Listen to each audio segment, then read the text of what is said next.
अस्सलाम वालेकुम नाज़रीन, मैं हूं आपकी होस्ट एनीशा और आप देख रहे हैं पाक अलर्ट्स, हमारा show views and reviews with Anisha. और आपको बताती चलूं, आज का जो हमारा टॉपिक है, ये टॉपिक मेरे ख्याल से हो सकता है कि हर दूसरे इंसान ने इस चीज़ को फेस किया हो, क्योंकि जब भी कोई इशू होता है, कोई प्रॉब्लम होती है और हमें अगर थाने जाना होता है और हमें ये नहीं पता होता कि हमारी FIR कैसे होगी, और जो भी मसला हुआ है, हो सकता है बाज़ दफ़ा खुला की बात, मियाँ बीवी में लड़ाई, बाज़ दफ़ा कोई फ्रॉड आपके साथ हो गया, कोई लड़ाई हो गई, कोई झगड़ा हो गया, चोरी हो गई, और बहुत सारी ऐसे इश्यूज़ होते हैं जिसपे मेरे ख्याल से हर दूसरे इंसान के होते हैं। जब बड़े शहर होते हैं तो बड़े मसाइल होते हैं। फिर जब हम थाने जाते हैं तो हमें ये नहीं पता होता कि हमारी FIR किस तरह से होगी, हमें ये नहीं पता होता कि आगे के मामलात किस तरह से होंगे, हमें ये नहीं पता होता कि अगर किसी भी इशू पे हमने FIR करवाई है तो उसमें दफ़ात कौन सी लगेंगी। ये सारी चीज़ें हमें नहीं पता होती। तो आज का जो हमारा शो है बड़ा कीमती शो है, क्योंकि उसमें काफ़ी अवेयरनेस आप लोगों को मिलेगी, ताकि जब आप इस तरह से जाएँ तो कोई भी चीज़ आपके लिए नई ना हो, आप खुद बता सकें कि नहीं ये इशू है, इस तरह FIR आप मेरी करेंगे और मैं अगर आया हूँ तो FIR करना बनती है। अगर आपके पास तमाम सबूत हैं और आप हक पे हैं तो ज़रूर। मेरे साथ एडवोकेट मौजूद हैं सैयद ज़ैन आगा, उनको मैं वेलकम करती हूँ अपने शो पे। अस्सलाम वालेकुम। Thank you very much. कैसे हैं आप? अल्हम्दुलिल्लाह। अच्छा, मुझे बिल्कुल ठीक।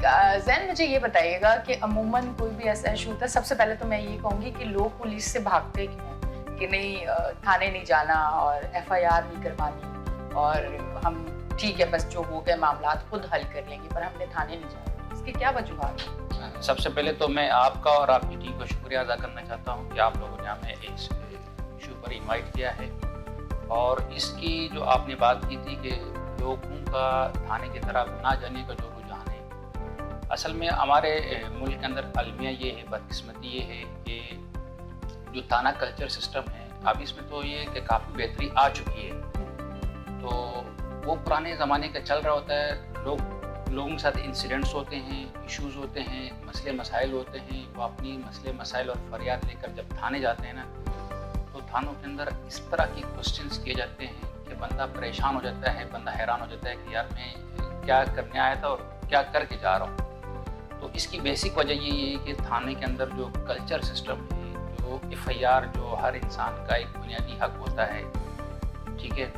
तो जब भी कोई भी शख्स कोई भी फरियाद लेकर जाए तो थाने वाले बॉन्ड है, थाने वालों का काम यही है कि वो फिल और इनकी फरियाद सुने और इनकी जो भी लीगल मामलात है उनको आगे बढ़ाएं। तो इसकी सबसे पहली तो ये होती है। और अलमिया तो यही है कि जब लोग वहाँ थानों में जाते हैं, थानों के अंदर जो है फिर वही मसले मसाइल, वही चीज़ें वही पैदा होती है। लोगों को एक्चुअली ये कि अवेयरनेस होती नहीं, और लोगों को अपने राइट्स का पता नहीं कि मेरे राइट्स क्या है और मुझे क्या करना चाहिए। तो इसके लिए फर्स्ट ऑफ ऑल तो ये है कि अगर आपके साथ कोई इस तरह का मामला होता भी है तो आप थाने गए, थाने के अंदर आपकी कोई सुनवाई नहीं होती, तो थाने वालों से ऊपर भी कुछ अफसरान बैठे हुए, तो आप जाके वहाँ पर भी जाके प्रॉपरली आप अपना भी जो मुद्दा है आप उसको रख सकते हैं और अपने राइट हासिल करने के लिए वहाँ से भी आप अपनी हेल्प उठा सकती हैं। अगर इन केस वहाँ से भी नहीं होती तो तीसरा रास्ता आपके पास है कोर्ट का। कोर्ट में आप आती है, कोर्ट के अंदर प्रॉपरली आपकी जो भी ग्रीवेंस होते हैं उस ग्रीवेंस के तहत आप अपने कंसर्न कोर्ट के अंदर एप्लीकेशन मूव कर सकते हैं, और कोर्ट फिर उसके बाद जो है कंसर्न पुलिस स्टेशन को या कंसर्न SSP ऑफिस को बाकायदा कॉल करती है, कॉल रिपोर्ट मंगाती है कि भाई ये क्या इशू है, इसके ऊपर ये क्यों हुआ है, क्यों नहीं हुआ, इसके ऊपर एक्शन क्यों नहीं हुआ है। तो वो फिर अपने जवाबात जो भी है वो रिटर्न में जमा कराते हैं। उसके बाद फिर कोर्ट प्रॉपरली ऑर्डर करती है और उस ऑर्डर के तहत फिर आप जाते हैं थाने के अंदर, अपना स्टेटमेंट जो है 154 स्टेटमेंट रिकॉर्ड कराते हैं। उसके बाद फिर आपकी जो स्टोरी है वहाँ से वो स्टार्ट हो जाती है। अच्छा, ये चीज़ भी है कि पहले तो हमने ये सुना था कि अगर आपको कोई इशू आप जाके डायरेक्ट FIR करवा लें। अब ये कहते हैं कि एप्लीकेशन दें जो SP के पास जाएगी, फिर वहाँ से अप्रूव होगी, तो उसके बाद आपकी FIR होगी। ऐसी तो चीज़ें थाने से हो रही हैं, इसमें कितनी हकीकत है या ऐसा कुछ है? फिर वो आपको 3 दिन बाद 4 दिन बाद आपके चेहरे पे मुस्कुराहट आई है, क्योंकि काफ़ी केसेस लगता है ये चीज़ें इनके सामने आई हैं कि 3 दिन बाद 4 दिन बाद आप फिर जाते हैं तो कहते हैं अच्छा हो सकता है कि वहाँ जो है ना डाक अभी पहुँची ना हो। फिर इस तरह के मामला फिर पहुँचते 10-15 दिन पे चले जाते हैं। तो फिर वो जो एप्लीकेशन देने वाला होता है वो खुद इतना थक जाता है कि FIR ना होने पे मुझे इतने चक्कर लगाने पड़े, FIR हो गया उसके बाद कोर्ट के भी तो बड़े चक्कर लगाने पड़े। बिल्कुल, आपका ये सवाल बिल्कुल बजा है और ये तो हमारी डेली की प्रैक्टिस का एक हिस्सा है। अगर मैं आपको इस शो के तहत एक बात अपनी पर्सनल एक्सपीरियंस आपसे शेयर करूं तो मेरे साथ खुद भी एक इंसिडेंट हुआ था और उस इंसिडेंट के अंदर मेरे साथ एक चीटिंग फ्रॉड हो गई थी। अच्छा। तो जब मैं थाने गया तो थाने वाले ने मुझे कहा था कि आप जाइएगा, ये आपका ये मैटर नहीं बनता, आप साइबर क्राइम में जाइएगा। अच्छा, ठीक है। तो साइबर क्राइम में उसके बाद फिर मैं 2 दिन तक साइबर क्राइम के चक्कर काटता रहा। मतलब एक वकीलों के पुलिस चक्कर, थाने तो हमारे पे क्या गिला है?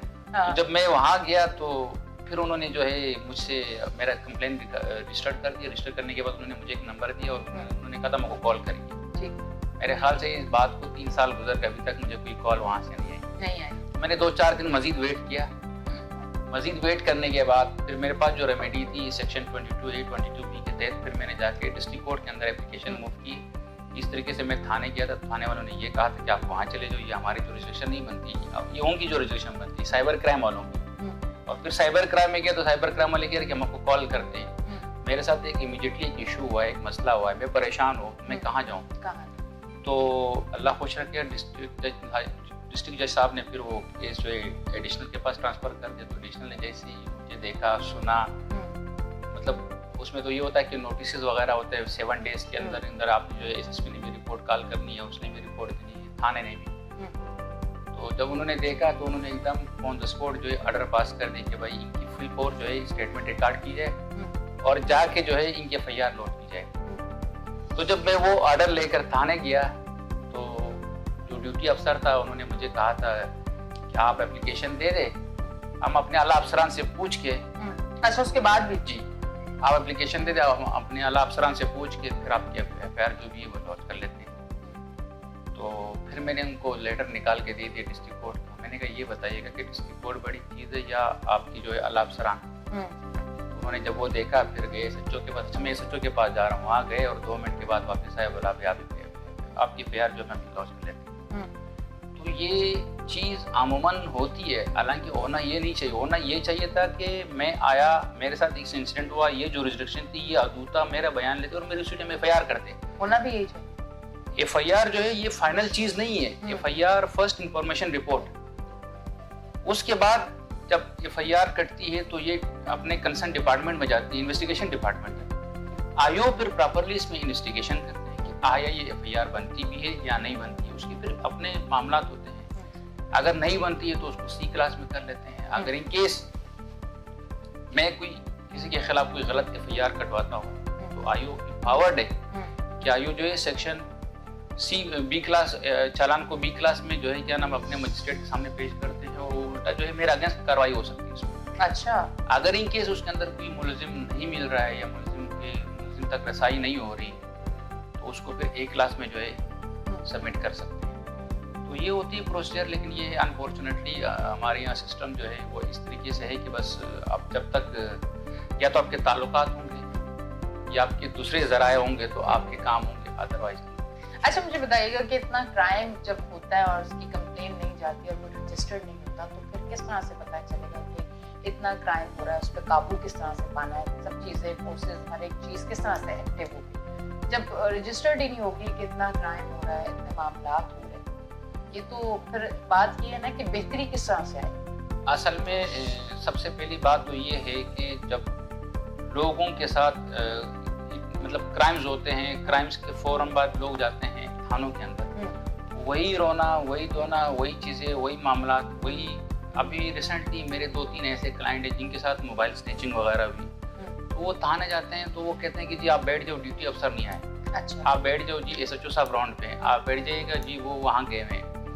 मतलब उनको इतना वो कर लेते हैं कि इतना परेशान कर लेते हैं कि वो बोलता है यार मोबाइल की है ना, जाने दो, जान बच गई। मैं अभी यही बात आपको कह रही थी कि ये जो FIR से पहले एप्लीकेशन दो, ये वहां जाएगी, फिर आएगी वापस, एप्लीकेशन साइन होके आएगी, फिर आपकी FIR होगी, उसमें बंदा 4, 6, 8 बार जाता है और वो अपनी जॉब से भी छुट्टी करता है, वो परेशान भी होता है, एंड में वो सोचता है बस ठीक है फिर FIR। एग्जैक्टली ऐसा है, बिल्कुल नहीं होना चाहिए। ये हर इंसान का, हर शहरी का ये बुनियादी और हक है। क्रिमिनल लोगों को पकड़ा जाए, इसके बाद उस पर कार्रवाई की जाए ताकि उनको भी एक सबक हासिल हो और क्राइम ना बढ़े। अगर इस तरह से जो लोग जिनके साथ गलत हुआ है, अगर उनको इतना थ्रेट किया जाएगा, इतना परेशान किया जाएगा, तो वो FIR नहीं करवाएंगे, केस आगे कोर्ट में नहीं जाएगा, मामलात आगे नहीं बढ़ेंगे तो इसी तरह तो वो लोग क्राइम करते रहेंगे ना, इसी तरह मामलात होते रहेंगे जब तक उनको बुला के उसकी सजा या उनको वहां बुला के कोर्ट में उनसे पूछा नहीं जाएगा तो ये चीजें तो वो करते रहेंगे। उनको पता है कि होना तो कुछ भी नहीं है। बिल्कुल, ये बहुत बड़ी फेलियर है प्रोसिक्यूशन साइड से, ये बहुत बड़ी फेलियर है डिपार्टमेंट की तरफ से कि वो जो है इसको प्रॉपर तरीके से इन चीज़ों को इन्वेस्टिगेट नहीं करते हैं, प्रॉपर तरीके से इन चीज़ों को देखते नहीं है। उनको अपने दूसरे मामला से, दूसरी चीज़ों से फुर्सत नहीं होती है, तो वो आपकी तरफ जो है कहाँ आ सकते हैं। हमारे यहाँ तो अलमिया बस सिर्फ और सिर्फ यही है कि बंदा जो है अगर किसी के साथ कोई मामला, कोई चीज़ें हो तो बस वो सिर्फ और सिर्फ ये दुआ करते रहे कि या अल्लाह के ऊपर सब कुछ छोड़ दे। लेकिन ऐसा नहीं है, हर डिपार्टमेंट की जिम्मेदारी बनती है हर कि वो अपने डोमेन के अंदर रह कर और अपनी जिम्मेदारियों को पूरा करे। अगर आपके पास एक बंदा आता है परेशान होकर थाने आता है, कोई खुशी से तो कोई बंदा जाता नहीं है, जाते ही गेट के ऊपर ऐसे सवाल किए जाते हैं कि कौन है, किससे मिलना है, क्या काम है, कौन सा काम है, किस सिलसिले में आ रहा है, क्या है क्या नहीं। बंदा हैरान हो जाता है, परेशान हो जाता है नए बंदे के लिए। तो ये बिल्कुल भी नहीं होना चाहिए। और इसके ऊपर जो है क्या नाम है, मैं तो ये हमारे जो असेंबली के अंदर जो मेंबरान बैठते हैं, मैं इस शो के तवज्जुह से उनको एक मैसेज देना चाहता हूँ, छोटा सा एक मैसेज है कि वो इसके लिए जो है प्रॉपर एक इमीडिएटली कानून पास करें। इस तरीके से जो लोगों के साथ मसले मसाइल हो, अगर इनके पास उसके ऊपर इम्प्लीकेशन नहीं होती, इम्प्लीमेंट नहीं होती, तो फ़ौरन इनके अगेंस्ट कोई एक्शन होना चाहिए। अब ये तो क्लियरली आके जब हम डिस्ट्रिक्ट कोर्ट में बंदा आता है, डिस्ट्रिक्ट कोर्ट तक आता है बंदा, अपने 50 काम 50 चीज़ें छोड़ कर आता है, तो वहाँ पर जब हम एप्लीकेशन मूव करते हैं, कॉल रिपोर्ट मंगाई, तो आगे से वो है कि जवाब दे हमारे पास तो कोई आए नहीं, हमारे पास तो कोई रिकॉर्ड ही नहीं, हमारे पास कोई बंदा आएगा तो हम उसकी एफआईआर करेंगे। सिंपल थिंग है, ये रिपोर्ट होती है, बंदा हमारे पास आए, हम उसकी रिपोर्ट दर्ज कर लेते हैं। और इसके अलावा ऐसे भी हुआ है कई दफ़ा, कई केसेस में मेरे साथ भी हुआ है, हमारे क्लाइंटों के साथ हुआ है कि हम कोर्ट की आर्डर को लेकर जाते हैं, तो कोर्ट की आर्डर के बावजूद वो कहते हैं कि जी आप जो है क्या नाम है, हमारा ये आ रहा है, हमारा वो आ रहा है, हमारा ये अफसर गया है, हमारा वो अफसर जाएगा, तो ये आएगा तो वो आएगा। यानी इस तरीके से गोल मोल कर लेते हैं, टाल मटोल से काम ले रहे होते हैं। फिर हमारे पास एक रेमेडी ये भी होती है कि हम लोग क्या करते हैं, कंसर्न पुलिस अफसर के खिलाफ हम जो है कंटेम्प्ट ऑफ कोर्ट की एप्लीकेशन उसी कोर्ट में लगाते हैं। ये तमाम शहरियों के पास एक राइट ये भी है। अच्छा, ये राइट भी है कि वो इससे प्रॉपरली जो है इससे फ़ायदा उठा सकते हैं, वो आए और अपने जो भी वकील साहब है उनके जरिए अपने एप्लीकेशन मूव करे कंटेम्प्ट ऑफ कोर्ट। भाई ये आपकी कोर्ट के ऑर्डर को नहीं मानते।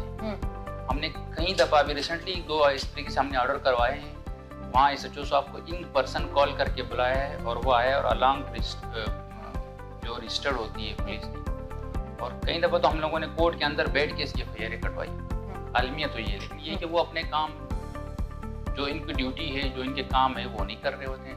मतलब ये कहने का मकसद ये है कि 5 उंगलियां की जैसी नहीं है, ऐसा भी नहीं। मतलब कहने का मकसद ये है कि मेजोरिटी में हाँ, मेजोरिटी, तो हम उन लोगों की बात करें जिन लोगों को आपने कभी ना कभी फेस किया होगा इस मामले को। डेफिनेटली उनको नहीं करते। उनके पास एक बंदा जाता है तो फौरन बिल्कुल उसको उसके ऊपर एक्शन लेना चाहिए। और ये एफआईआर कोई डायरेक्ट उसके ऊपर कोई डिसीजन थोड़ी, ना कोई सजा है, ना कोई और चीज़ है। ठीक है, ये एक इब्तदाई रिपोर्ट है, आप उसके ऊपर जो है शहरी की जो भी अजाला है उसको करें। उसके बाद फिर इन्वेस्टिगेशन डिपार्टमेंट है, वो अपने तौर पे देखती है कि भाई हाँ भाई इस केस में जान है या नहीं, क्या है क्या नहीं। वो फिर उस हिसाब से अपने 14 दिन के बाद जो रिपोर्ट होती है वो अपना कंसर्न मजिस्ट्रेट के पास सबमिट करते हैं जी, तो उसके अंदर वो शो करा सकते हैं। ठीक है जी, अभी और भी बहुत सारे सवाल है पर ब्रेक आ गई, ब्रेक लेते हैं, ब्रेक से वापस आते हैं। नाज़रीन, आप देखते रहे हमारा show views and reviews with Anisha. लेते हैं ब्रेक।